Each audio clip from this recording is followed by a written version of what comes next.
Assalamualaikum warahmatullahi wabarakatuh.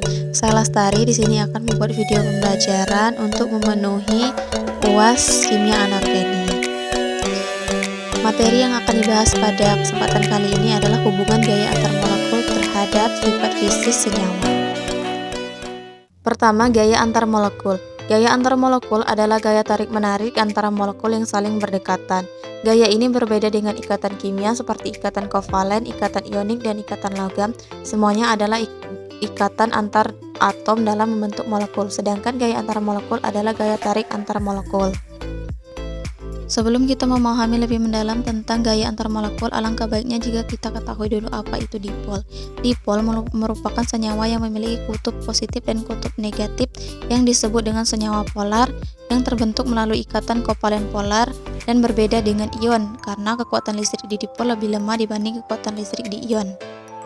Di dalam gaya antar molekul ada 3 gaya. Yang pertama adalah gaya van der Waals. Gaya van der Waals merupakan gaya tarik-menarik listrik yang relatif lemah akibat kepolaran molekul yang permanen atau terinduksi.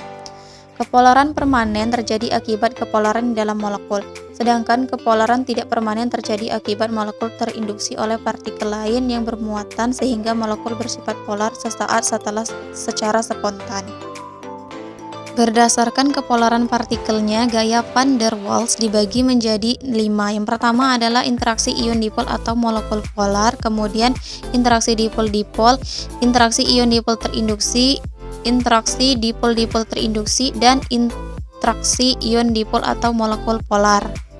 Yang kedua ada ikatan hidrogen. Ikatan hidrogen adalah ikatan yang terjadi antara atom hidrogen pada satu molekul dengan atom nitrogen, oksigen, fluor, dan molekul lain. Gaya tarik dipol yang kuat ini terjadi antara molekul-molekul tersebut. Gaya tarik antara molekul yang terjadi ini memiliki kekuatan 5-10% dari ikatan kovalen. Yang ketiga ada gaya London.